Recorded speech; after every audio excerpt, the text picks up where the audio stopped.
VR Tears in Tokyo.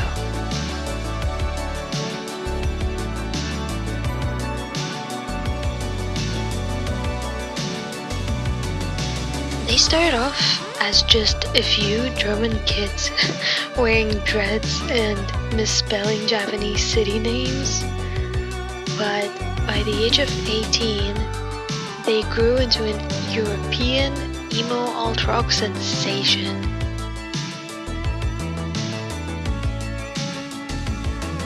They wrote songs asking their listeners not to commit suicide, songs about robots falling in love, songs about the fall of the Berlin Wall, which to me sounded like hope of leaving my abusive household someday.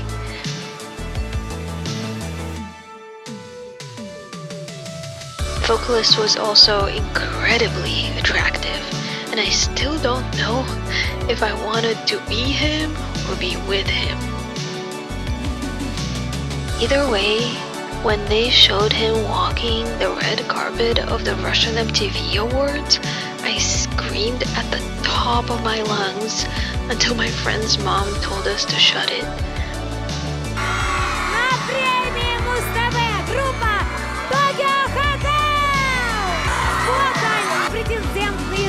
We were doing this in an old wooden house in the middle of the Russian countryside.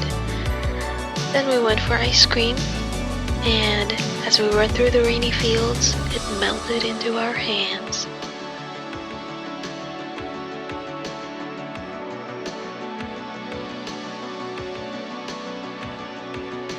That year was their last tour before the band went on hiatus, from which it never fully recovered.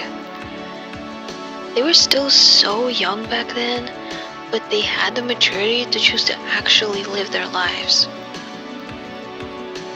Years later, the guitarist Tom married Heidi Klum, and now they do this.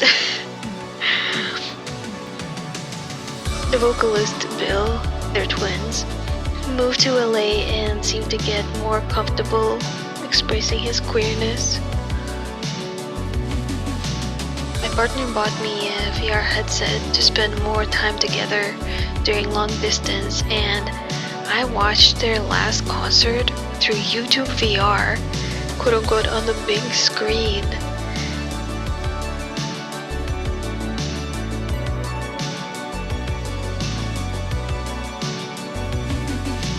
This time, I didn't scream. I sat in awe and cried into my headset.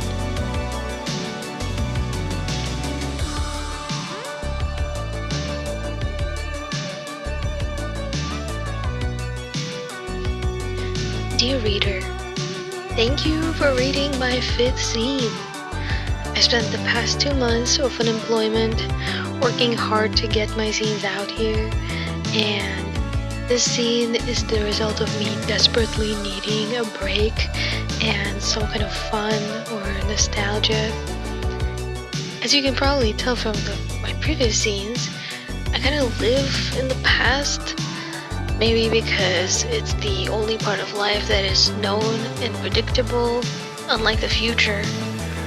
Similarly with Tokyo Hotel, I and many other fans are very nostalgic for the era of music that I'm talking about in the scene. The band still exists and puts out music, but we, both the band and the fans, have grown and evolved and have become more multifaceted. And yet it's nice to look back at the era where things seemed simpler, obsessions felt stronger, and we were just younger. It's an arc of life that will always be comforting in a way, because we already know that it turned out okay in the end.